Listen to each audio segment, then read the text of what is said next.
Yeah, I know. It looks like we're in paradise.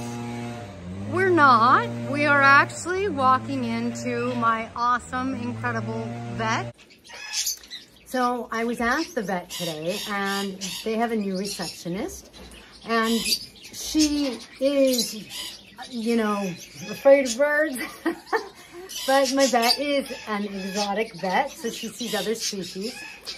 And so the receptionist was asking me about macaws because she has a friend who is retiring and he is a cat and dog veterinarian.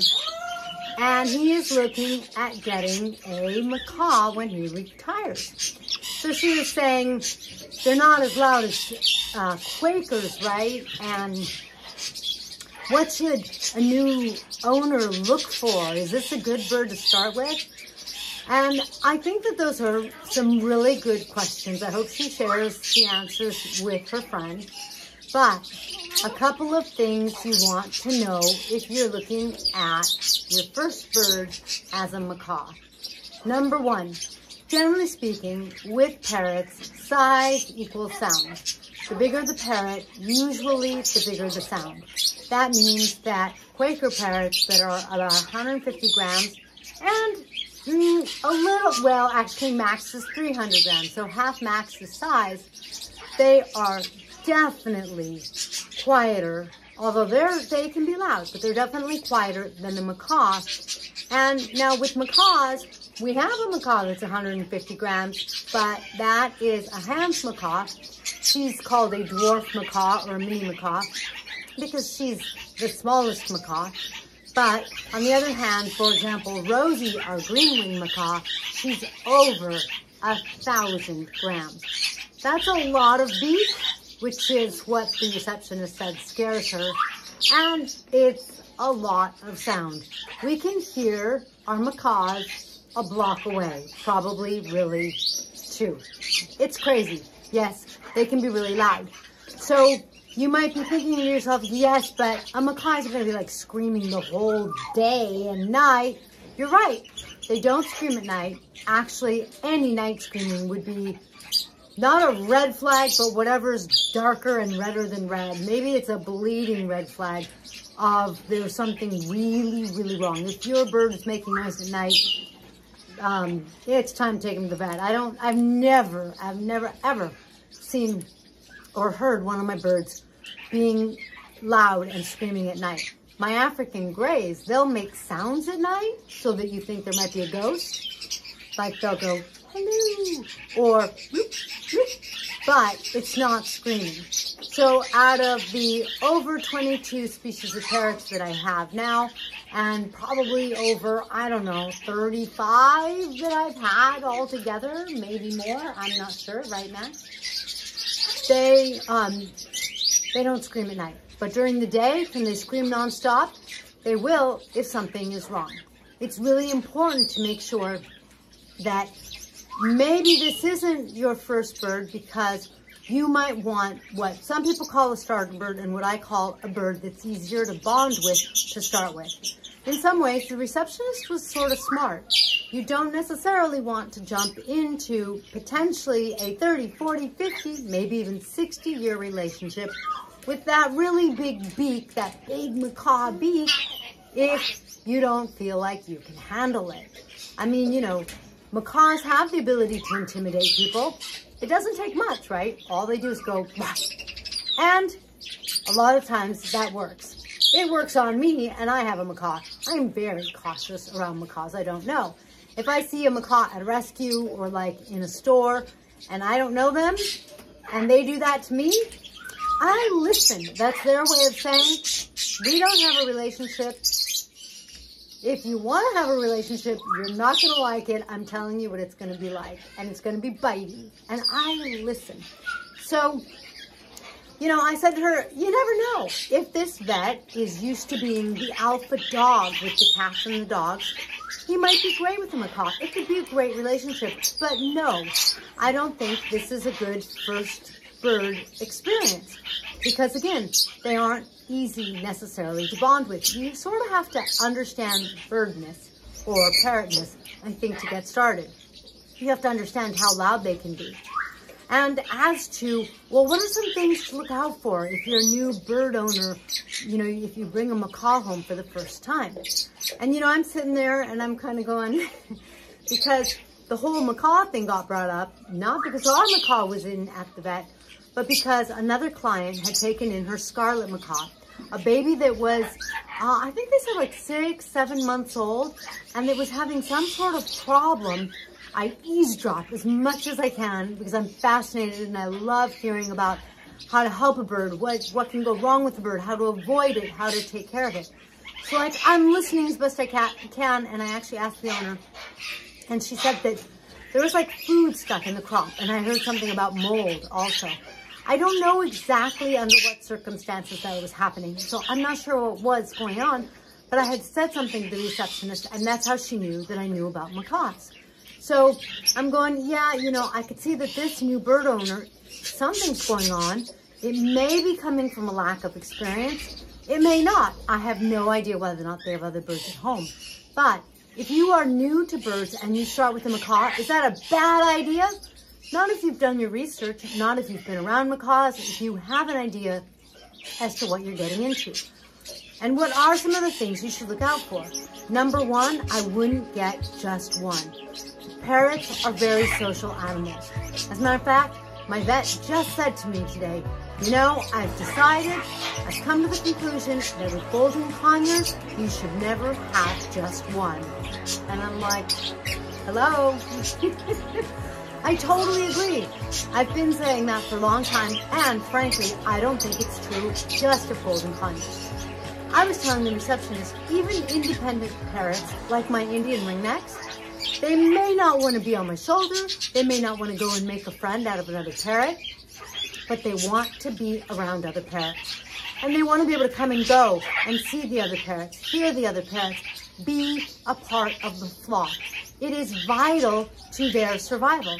So if you have one single parrot, there's no flock to protect them. It's like being a country all your own. What happens if something comes in, like a dog, and you're under attack, right? So it's always really important. And so I said to the receptionist, number one, I wouldn't get just one. They're really social. And if you don't want to be spending like all your time with the bird, because you probably have other things to do, I would definitely get two.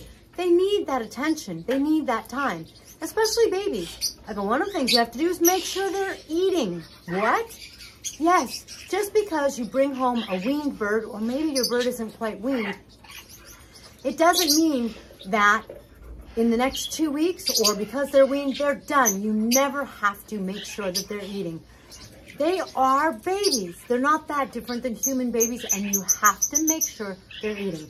I had one bird store tell me that they weaned an African gray baby. They sent it home. The owner started this big, beautiful cage. They loved their bird. They were spending time with their bird. Their bird starved. It's tragic. It's nothing, you know, that they meant to do or anything like that. But the cage was big enough and the bird couldn't get over to the food. You actually have to make sure that your parrot, especially a baby parrot, but I do it with any parrot, is actually eating. I watch to make sure that they are eating out of their food dish. If someone else has access, I especially watch to make sure that they are eating. I try to give them treats to see if they can take it, to see if they're tame, to see if they're comfortable, to see if they're comfortable with me, to make sure that they are pooping. These are things you actually really want to watch for, to make sure that they have a sense of balance, that they can get around. Even though Max came to me missing a wing and some toes, and that's the way he was when he was a baby, because of, long story. Even though Max came to me this way, he has a pretty good sense of balance, but not 100%. Why? Because when he puts his wings out, there's only one. And so, of course, he gets off balance. So I have to modify his cage, or I had to, and I modify things for him. I don't want him out and about being up too high like a bird normally would, because most birds will bring their feathers out and they will at least land gracefully. Max can't do that. When you have a baby, at first they don't do stuff like that. At first you have to make sure they can get around their cage safely. If there's nothing they're getting stuck on, you have to baby-proof your home. You have to make sure that there's nothing they can eat so that they get either a toxic metal poisoning or so that they get something stuck like on their mandible or in the body. I mean, you never know. You have to make sure that they don't have access to certain things like fabric. Yes, that can be a big problem leading to a surgery and, in a worst case scenario, even death. So bringing a small parrot home, a baby, even a big baby hyacinth, requires sort of being a mom or a dad again and really watching your baby, making sure that they're adapting well, making sure that they're comfortable. Anytime a parrot, baby or otherwise, but especially a baby parrot, undergoes a change and comes to a new home, one of the first things that you have to look out for is that they get sick because they get stressed out. Imagine having everything change. You go from maybe your parents or maybe whatever human was feeding you, whatever safe and secure place you were living in, whatever diet you were being given, whatever your routine was, and now all of that changes. Sometimes breeders or pet store will tell you, or if you're rehoming a bird, if you're getting one from a rescue, they'll tell you, the bird was eating, these pellets, or the bird likes to eat this vegetable. And that helps because then you can give them something that they're accustomed to. But it doesn't help enough to make up for all of the changes. There is an amount of stress that a new parrot undergoes, period. When you and I go somewhere new, we undergo some stress too, unless we're really used to traveling and we are with the flow of it. But even then, when we travel, let's say, to a new foreign country, even a new foreign city, someplace we haven't been before, there are germs that are different than ours. Have you ever gone to a foreign country where you're told, don't drink the water? You have to drink boiled or bottled water. It's a must. Otherwise, it's not that you might get sick, it's like you might not get sick. That's because you're encountering new bacteria that your body just isn't used to. And so the same is true with parrots. Therefore, when you bring a baby home, there's all these things you need to look for. And one of the hardest things about parrots is that they really are masters at hiding their illness. Like I said, I went to my vet today and she had these new posters up in the exam room. One of, it was either a rat or a mouse, and one of a bunny, and it was showing the signs, like things that a vet or a person, the owner, can look for as to how much pain the animal is in case there's pain, because it's not like your bunny can tell you, oh, my tummy hurts. So instead, there's actually a measurement for how the bunny is holding the muscles in the face. But with parrots, it doesn't happen. There's no muscles, there's no cheeks, there's nothing that's going to move that way to be able to show that, oh, they don't feel good or they're feeling great. So parrots, they're kind of masters at hiding their illness. And that means that when you've got that new baby bird, like that new macaw, until you know what a macaw is like and you know what to look for, until you know what a baby behaves like and you know what to look for, sometimes it's hard to catch signs that something's off. Sometimes it's hard to know how to bond with that bird. And when it's a bird that isn't as easy to bond with, you can end up getting bitten, intimidated, and going, I don't know if I'm going to take you out of your cage. And that's terribly sad for the bird and for you, because you're missing out on a wonderful experience that you might have gotten had you gotten yourself a first parrot that's easier to bond with, so that your parrot can kind of train you as to how to be with the parrot. The wonderful thing about those parrots that are easier to bond with, and generally they're smaller, a budgie, a lovebird, a parrotlet, a conure.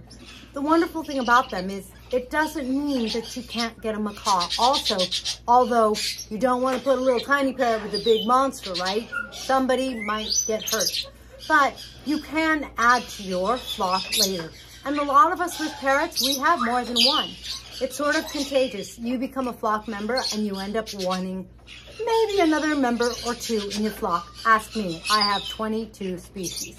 So make sure that you really do your research. Make sure you understand some of the commitment you're getting into anytime you are bringing any parrot home, but certainly a parrot that's a bigger parrot or a baby parrot. Make sure that you have one that you know how to bond with, or maybe that you get yourself some training, get yourself some help so that you have that help. We used to get dogs, and when we would get a dog, we would always take them to puppy school. I mean, it got to the point where we knew how to train the dog, and we still took him to puppy school. Why? because it was the time and it was the commitment. And when we got a good teacher, we still learned new things about not only how to train our dog and get them to behave in such a way that we could really bond with the dog, but also how to take better care of the dog. So make sure that you do these things, because I think it is so wonderful and so important to get the right parrot for you so that you have the best blissful bond you can. Your parrot is going to be like your best friend. Just make sure that you're equipped, that you're well set up, that you have the space, because you certainly don't want a big macaw in a little apartment or a little townhouse with thin walls. So make sure you have the right setup, and actually that's totally why I'm writing 30 perfect apartment parrots, so that if you're in an apartment, you could choose one or more out of the 30 that suits your lifestyle, so that you set yourself up to have that wonderful, loving, blissful bond. Now, if you want to know how to connect with me, make sure to check out the links below. Give me and my little Maximilian, because he's 1 in a million, one of these and a comment below. It helps our juice, and we'll catch you in the next feathered video.